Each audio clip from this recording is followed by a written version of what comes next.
Morning बच्चों, मैं नैना गीते ma'am आप सभी का इस सेशन में स्वागत करती हूँ। देखो बच्चों, हमने इसके पहले 2 हफ्तों से भूमिति में यानी कि गणित 2 में हमने समरूपता लेसन का अध्ययन किया। समरूपता में अलग अलग गुणधर्म, प्रमेय और उन गुणधर्म और प्रमेय पर आधारित कुछ उदाहरण को हल किया। मुझे आशा है कि आप सभी ने उसको नोटबुक में लिखा होगा और रिवाइज किया होगा। देखो बच्चों, आज इस सेशन में हमारा जो दूसरा पार्ट है पाइथागोरस प्रमेय, इसको शुरुआत कर रहे हैं। पाइथागोरस प्रमेय, पाइथागोरस प्रमेय नाम आने पे आपको याद आएगा कि समकोण त्रिभुज में हम पाइथागोरस प्रमेय का उपयोग करते हैं। आपका 7वीं 8वीं 9वीं में ही हुआ है पाइथागोरस प्रमेय, जहाँ पे समकोण त्रिभुज होता है। समकोण त्रिभुज में आप सभी को समकोण त्रिभुज के बारे में पता है, बराबर है कि समकोण त्रिभुज कि जिसका एक कोण 90 अंश होता है, उस त्रिभुज को समकोण त्रिभुज कहा जाता है। जिसका एक कोण 90 अंश होता है उसे क्या कहते हैं? समकोण त्रिभुज। इसका अध्ययन आपका हुआ है, हम थोड़ा सा और रिवाइज करेंगे। देखो, आकृति में आपको दिख रहा है ABC एक समकोण त्रिभुज मैंने निकाला है। ABC एक समकोण त्रिभुज में जहाँ पे कोण ABC 90 अंश है, यानी कि B का माप 90 अंश है। अभी आप सबको पता है, 9वीं में अभी अपने अध्ययन किया है कि सबसे बड़ा त्रिभुज का जो सबसे बड़ा कोण होता है उसकी सम्मुख भुजा सबसे बड़ी होती है। यहाँ पे B 90 अंश है। 90 अंश होने के कारण त्रिभुज के तीनों कोणों का योगफल 180 होता है। तो B 90 होने के कारण कोण A तथा कोण C, कोण A तथा कोण C, वो दोनों कोण न्यून कोण हो गए। दोनों कोण न्यून कोण हो गए। न्यून कोण यानी 90 अंश से कम। तो सबसे बड़ा कोण भी यानी कि 90 अंश, उसकी सम्मुख जो भुजा होगी वो गुणधर्म के हिसाब से क्या होगा? वो सबसे बड़ी होगी। तो समकोण त्रिभुज में जो 90 अंश की सम्मुख भुजा होती है वो लंबाई में सबसे बड़ी होती है। उसे हम कर्ण कहते हैं। उसे हम क्या कहते हैं? विकर्ण, कर्ण कहते हैं। और बची हुई दो भुजाएं जो है, यानी कि ये भी और BC, ये यहाँ पे बनने वाला 90 कोण यहाँ पे लंब हो जाएगी, एक दूसरे को लंब होती है AB और BC। इसे हम आधार करेंगे ये लंब भुजा, और वो दोनों एक दूसरे को लंब होती है। आकृति में मैंने AC की लंबाई स्मॉल c से दर्शाई है, AB की लंबाई स्मॉल a से, BC की स्मॉल b से है। तो इस समकोण त्रिभुज में जो हम अब तक अपने प्रमेय पढ़ा है या गुणधर्म पढ़ा है कि ये जो कर्ण होता है उसकी भुजा का वर्ग, कर्ण का वर्ग, ये दो शेष भुजाओं के वर्ग का योगफल होता है। दो शेष भुजाओं के वर्ग का योगफल होता है। आकृति में मैंने AC बराबर C दिखाया है, स्मॉल AB A और BC B है। तो हम क्या लिखेंगे? पाइथागोरस प्रमेय के आधार पर C वर्ग बराबर A वर्ग प्लस B वर्ग, C वर्ग बराबर A वर्ग प्लस B वर्ग, बराबर है। अभी इसी गुणधर्मों को, इसी प्रमेय को हमें सिद्ध करना है इस पाठ के शुरू में। इसे सिद्ध करना है, लेकिन प्रमेय सिद्ध करने से पहले हम थोड़ा सा इस पाठ का जो एक पॉइंट है कि समरूपता एवं समकोण त्रिभुज, इसके बारे में थोड़ा सा पढ़ेंगे। समकोणता एवं समकोण त्रिभुज, यानी कि समकोण त्रिभुज में जो त्रिभुज होता है और कर्ण पर अगर हम लंब निकाल लें या कोई भी शीर्ष लंब निकाल लें तो उससे निर्मित जो त्रिभुज तैयार होते हैं वो एक दूसरे से समरूप होते हैं। यही हमें दिखाना है। तो प्रमेय के आधार पर हम ये गुणधर्म सिद्ध करेंगे। तो हमारा प्रमेय है, यहाँ पे आपको इंग्लिश में दिख रहा है, आपको मैं हिंदी में अनुवाद करके बता रही हूँ। आपको केयरफुली लिखना है, सुनकर अच्छे से लिखना है। समकोण त्रिभुज में कर्ण पर खींचे गए शीर्ष लंब से निर्मित, समकोण त्रिभुज में कर्ण पर खींचे गए शीर्ष लंब से निर्मित दोनों त्रिभुज परस्पर तथा मूल समकोण त्रिभुज को समरूप होते हैं। ये हमारा प्रमेय वही गुणधर्म है कि समकोण त्रिभुज में अगर हम कर्ण पर कोई शीर्षलंब खींचेंगे तो ऑब्वियसली शीर्षलंब खींचने के कारण जो मूल त्रिभुज है उसके दो छोटे त्रिभुज में विभाजन होने वाला है। तो दोनों छोटे त्रिभुज एक दूसरे से समरूप होते हैं, मूल त्रिभुज से भी समरूप होते हैं, यानी कि मूल त्रिभुज और दोनों छोटे त्रिभुज एक दूसरे से समरूप होते हैं। ये गुणधर्म हमें यहाँ पे सिद्ध करना है। तो हमारा सबसे पहला पार्ट है आकृति, प्रमेय की आकृति। तो उन्होंने कहा है कि राइट एंगल ट्रायंगल यानी कि समकोण त्रिभुज। तो हमें पहले समकोण त्रिभुज खींचना है। यहाँ पे मैंने ऑलरेडी खींचा है पी क्यू आर, ये एक समकोण त्रिभुज है। पी क्यू आर यह एक समकोण त्रिभुज है और यहाँ पे क्यू का माप 90 अंश दिख रहा है आपको, क्यू का माप 90 अंश। अभी जो आकृति बनाई है वही हमें दत्त में लिखना है। यहाँ पे आपको लिखना है दत्त त्रिभुज पी क्यू आर में कोण पी क्यू आर बराबर 90 अंश, कोण पी क्यू आर बराबर 90 अंश। और यहाँ पे क्यू एस रेखाखंड मैंने खींचा है जो कर्ण पर कैसा है, यहाँ पे आपको दिख रहा है शीर्ष लंब मैंने खींचा है कर्ण पर। क्यू एस लंब कर्ण पी आर, ये यहाँ पे दत्त में ही आपको लिखना है क्यू एस लंब कर्ण पी आर बराबर है। सच एज पी दरम्यान एस दरम्यान आर, मतलब क्यू एस का एस बिंदु पी आर पे इस जगह पे प्रतिच्छेद कर रहा है, इसलिए पी एस आर आर तीनों बिंदु पी आर पर ही स्थित है। ये सभी हमने तत्व में लिख दिया है। हमें प्रूव क्या करना है, सिद्ध क्या करना है, यानी कि साध्य हमारा होगा कि देखो आकृति का निरीक्षण करो, ये क्यू एस के कारण मूल त्रिभुज कौन सा है हमारा, ध्यान रखो पी क्यू आर, ये मूल त्रिभुज है हमारा। आकृति में देखो क्यू एस शीर्ष लंब के कारण इसका दो छोटे त्रिभुज में विभाजन हुआ है, एक पी एस क्यू और दूसरा है क्यू एस आर, दिख रहा है, ठीक है। ये दोनों त्रिभुज, ये पहला त्रिभुज में मूल त्रिभुज पी क्यू आर से समरूप है, ये दिखाना है आपको। दूसरा क्यू एस आर त्रिभुज पी क्यू आर से यानी कि मूल त्रिभुज से समरूप है, और ये दोनों त्रिभुज भी अपने आप से समरूप है। यही हमारे साध्य होगा, वो हम साध्य में लिखेंगे। पहला पॉइंट, त्रिभुज पी एस क्यू समरूप त्रिभुज P Q R, P S Q समरूप त्रिभुज पी क्यू आर यानी कि मूल त्रिभुज से।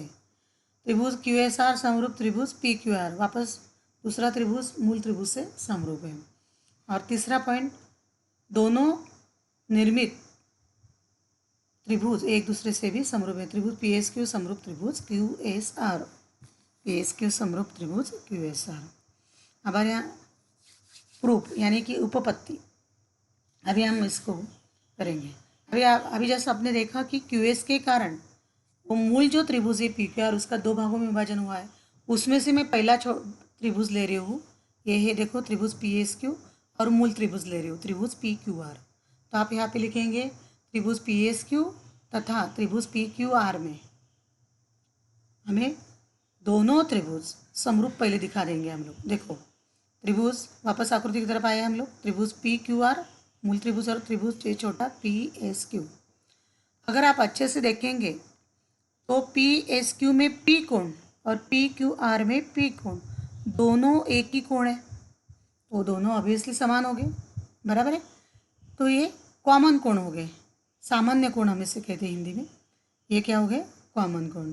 उसके साथ पी एस क्यू में एस आपको यहाँ पे लंब दिख रहा है यानी कि यहाँ पे 90 अंश का कोण होगा, और मूल त्रिभुज पी क्यू आर में क्यू 90 अंश है क्योंकि ये समकोण त्रिभुज है, तो वही हमें यहाँ पे लिखना है। तो मैंने लिखा त्रिभुज पी एस क्यू और त्रिभुज पी क्यू आर में कोण क्यू पी एस सर्वांग सम कोण R P Q common angle यानी कि सामान्य कोण, और कोण पी एस क्यू बराबर कोण पी क्यू आर प्रत्येकी 90 अंश, प्रत्येकी 90 अंश।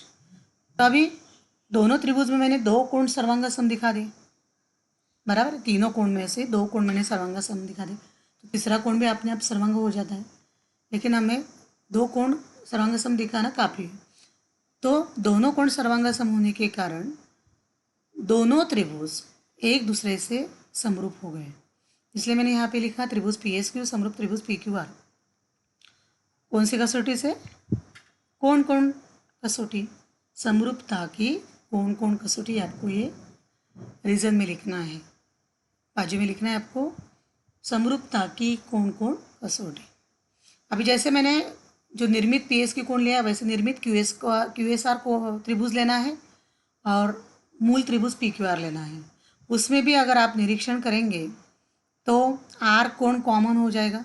आकृति की तरफ चलते वापस, क्यूएसआर में आर कोण और पीक्यूआर में भी आर कोण है, दोनों समान हो गए। वापस क्यूएसआर में 90° एस और पीक्यूआर में 90° है क्यू, तो दोनों कोण मैंने समान दिखा दिए। एस आर क्यू कोण बराबर कोण क्यू आर पी, दोनों सर्वांग सम है।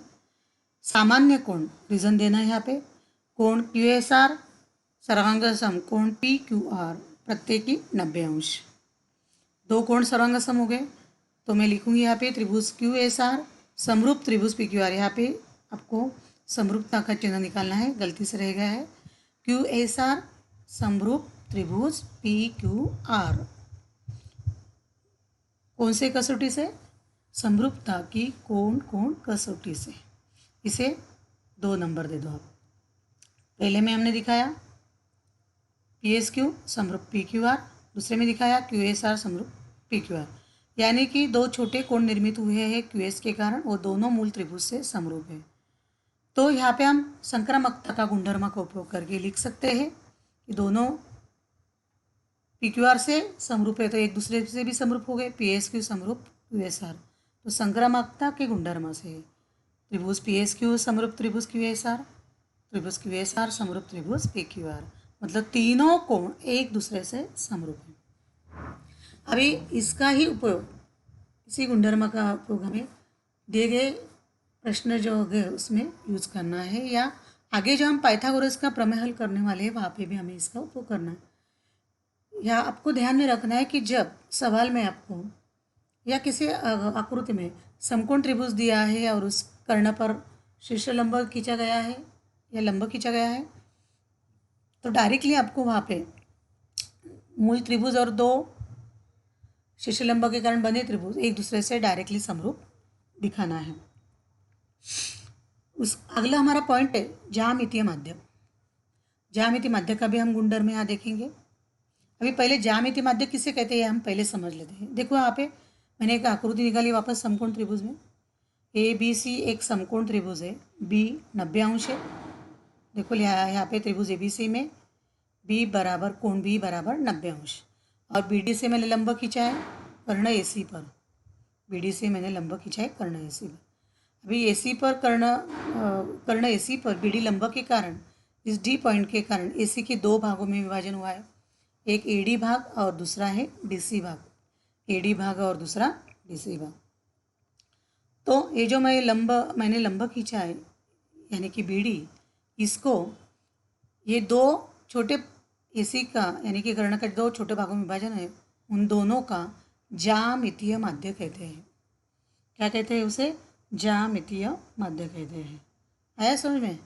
वापस एक बार से किसी समकोण त्रिभुज में कर्ण पर खींचा गया लंब, उस कर्ण का जो दो भागों में विभाजन करता है वह दोनों छोटे रेखाखंड का, उसे ज्यामितीय माध्य कहते हैं। यानी कि त्रिभुज एबीसी समकोण त्रिभुज में बीडी ज्यामितीय माध्य हो गया किसका? एडी और डीसी का, एडी और डीसी का। तो कैसे है गुणधर्म लिख लो आप। समकोण त्रिभुज में शीर्ष बिंदु से कर्ण पर खींचा गया लंब रेखाखंड कर्ण द्वारा विभाजित होने वाले रेखाखंड का ज्यामितीय माध्य होता है।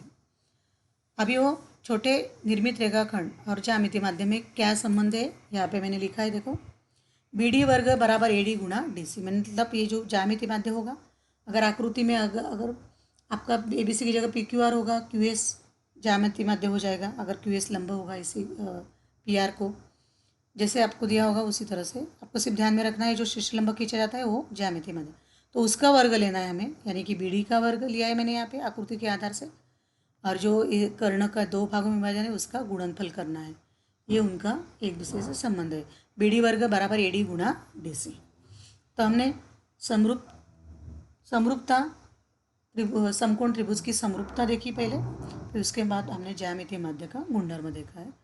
आपको उदाहरण में जहाँ पे आपको समकोण त्रिभुज और कर्ण पर लंब दिखा जाएगा और मान पूछा जाएगा बीडी का या एडी का या डीसी का, तीनों में से, तो डायरेक्टली आपको वहाँ पे ज्यामितीय माध्य का उपयोग करना है। अभी हम पाइथागोरस थ्योरम को सिद्ध करेंगे।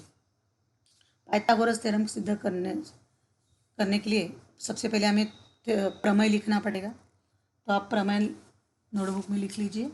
हमारा प्रमेय है, यहाँ पे आपको इंग्लिश में दिख रहा है, मैं हिंदी में अनुवाद करना चाहूँगी।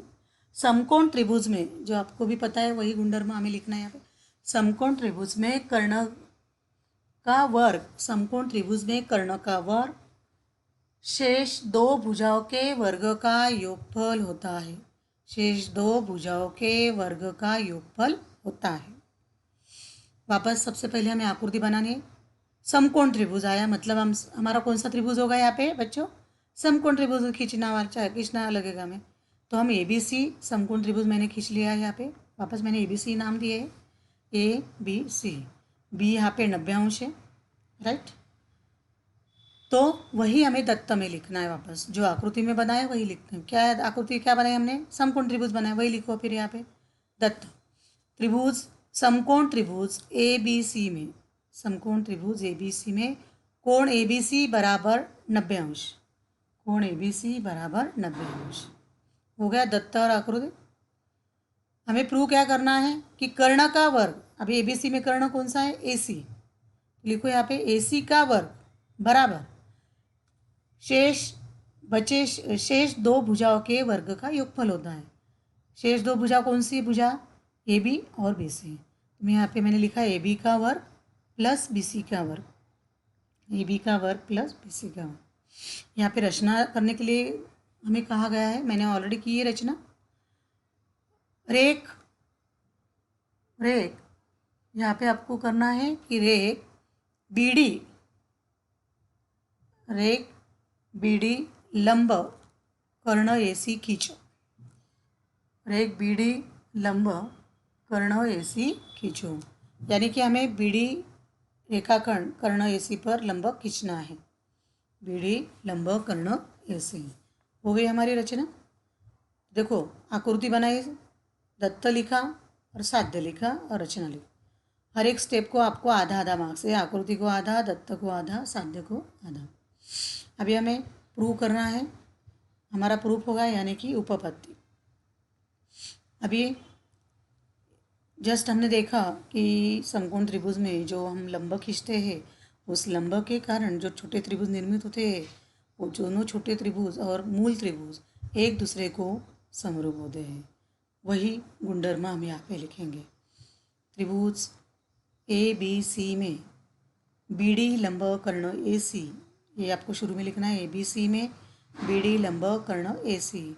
देयरफॉर त्रिभुज ABC मूल त्रिभुज समरूप त्रिभुज ADB, समरूप त्रिभुज BDC, वही मैंने लिखा है। त्रिभुज ABC समरूप त्रिभुज ADB समरूप त्रिभुज BDC।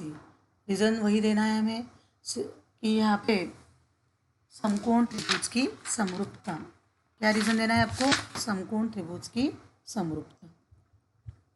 अभी तीनों त्रिभुज एक दूसरे से समरूप हो गए। मैं अभी मूल त्रिभुज और छोटा त्रिभुज ले रही हूँ।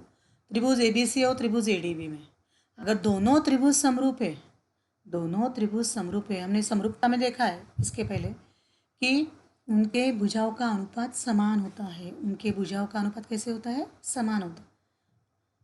तो हम ABC और ADB का संगत भुजाओं का अनुपात यहाँ पे लिखा है हमने। AB बटे AD बराबर BC बटे DB बराबर AC बटे AB। देखो AB की संगत भुजा AD, BC की संगत भुजा BD और AC की संगत भुजा AB। ठीक है, ये अनुपात लिख लिया। अभी ये तीनों भुजाओं के अनुपात से मैं सिर्फ दो भुजाओं का अनुपात यहाँ पे लिख रही हूँ जो मुझे काम आने वाला है। AB बटे AD बराबर AC बटे AB। फिर ये गुणा करूँगी, AB गुणा AB स्क्वायर, AD गुणा AC, AD गुणा में AC। इसे मैं 1 नंबर दूँगी, विधान 1 होगा। अभी मैंने मूल त्रिभुज और एक निर्मित ADB त्रिभुज लिया। अभी मैं वापस मूल त्रिभुज और BDC, जो दोनों त्रिभुज मैंने पहले ही दिखाया है कि ABC समरूप त्रिभुज BDC। अगर दोनों त्रिभुज समरूप है तो वहाँ पे क्या लिखेंगे? वापस भुजाओं का अनुपात, भुजाओं का अनुपात है ए बी बटे बी डी, बी सी बटे डी सी बराबर ए सी बटे बी सी। तीनों भुजाओं का अनुपात मैंने समान दिखा दिया। देखो ए बी की संगत भुजा बी डी, बी सी की संगत भुजा डी सी और ए सी की संगत भुजा बी सी। तीनों भुजाओं का अनुपात समान है। यहाँ पे भी मैंने तीनों भुजाओं का अनुपात दिखाया। दोनों का रीज़न एक ही होगा, दोनों का रीज़न एक ही होगा कि समरूप त्रिभुज की संगत भुजा है, समरूप त्रिभुज की संगत भुजा है। अभी वापस तीनों में से मैंने दो भुजाओं का अनुपात लिया है यहाँ पे। बी सी बटे डी सी बराबर ए सी बटे बी सी, बी सी बटे डी सी बराबर ए सी बटे बी सी। तिरे गुणा करना है यहाँ पे हमें वापस। बी सी गुणा बी सी क्या हो जाएगा, बी सी वर्ग, और डी सी गुणा ए सी यहाँ पे आ जाएगा। ये दो हो गया। पहले में एल एच एस में देखो ए बी वर्ग है, आर एच एस में ए डी गुणा ए सी है। दूसरे में एल एच एस में बी सी वर्ग है और आर एच एस में डी सी गुणा ए सी है। अगर हम एक और दो का हम योगफल करेंगे, यानी कि दोनों विधानों को हम जोड़ देंगे, तो हम यहाँ पे लिखना है 1 और 2 का योगफल करने पर। एडिंग इक्वेशन 1 एंड 2, यानी कि 1 और 2 का योगफल करने पर, 1 और 2 का योगफल करने पर। पहले मैंने एल एच एस साइड को जोड़ दिया, इसका योगफल किया है ए बी वर्ग प्लस बी सी वर्ग। अभी आपने देखा आर एच एस में दोनों को जोड़ना है वापस, ए डी गुणा ए सी प्लस डी सी गुणा ए सी। आप चाहे तो ए डी गुणा ए सी को ब्रैकेट कर लो, डी सी गुणा ए सी को भी ब्रैकेट कर लो, नहीं किया तो भी चलेगा। आपको अगर समझ में नहीं आ रहा है तो आप ब्रैकेट ले सकते हैं। अभी ए डी गुणा ए सी प्लस डी सी गुणा ए सी, इसका वापस निरीक्षण करो अच्छे से। यहाँ पे भी ए सी दिख रहा है आपको, यहाँ पे भी ए सी दिख रहा है, तो हम ए सी को कॉमन निकाल लेंगे। मैंने ए सी को कॉमन निकाल लिया। अभी ए डी गुणा ए सी में क्या बचा, ए डी, ब्रैकेट में ले लिया ए डी। डी सी गुणा ए सी में ए सी ऑलरेडी बाहर आ गया है, तो क्या बचा, डी सी। तो ए सी ब्रैकेट में, ए सी गुणा ब्रैकेट में A D plus D C. अभी वापस आकृति की तरफ जाएंगे हम लोग। ए बी सी में देखो ये ए सी पूरी कर्ण, डी कारण ए डी और डी सी, ये दोनों मिलकर कौन सी है, कर्ण है, पूरा ए सी। तो हम इस स्टेप में A D plus D C के जगह क्या लिखेंगे, ए सी, क्योंकि A D plus D C मिलकर ए सी होने वाला है, तो हमने A D plus D C की जगह ए सी लिखा है। ए सी गुणा ए सी हमें मिला। यहाँ पे रीज़न दो, ए दरम्यान डी दरम्यान सी। देयरफॉर ए बी वर्ग प्लस बी सी वर्ग, एल एच साइड लिखी मैंने वापस, बराबर ए सी गुणा ए सी वर्ग।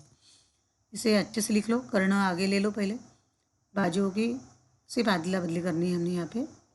तो ए सी वर्ग बराबर ए बी वर्ग प्लस बी सी वर्ग, ए सी वर्ग बराबर ए बी वर्ग प्लस बी सी वर्ग, यानी कि कर्ण का वर्ग बराबर शेष दो भुजाओं के वर्ग का योगफल। यह पाइथागोरस का प्रमेय हमने इस तरह से सिद्ध किया है। तो आपको ये सभी नोटबुक में लिखकर इस प्रमेय को लर्न करना है, रिवाइज करना, याद करना है। सिर्फ आकृति अगर आपकी याद हो गई तो आकृति के आधार पर आप एक एक स्टेप लगेंगे। समरूपता, समकोण त्रिभुज की समरूपता अगर आपको याद है, गुणधर्म, तो उसका आधार लेकर लिखना है। तो मुझे आशा है कि आप सभी को इस पार्ट 2 में पाइथागोरस प्रमेय की शुरुआत जो हमने आज की है उसको अच्छे से अंडरस्टैंडिंग हुआ होगा, और सभी ने इसे नोटबुक में लिखकर उसको रिवाइज करना है, और अगले सेशन में हम इसके आधार पर कुछ उदाहरण हल करने वाले हैं। Thank you.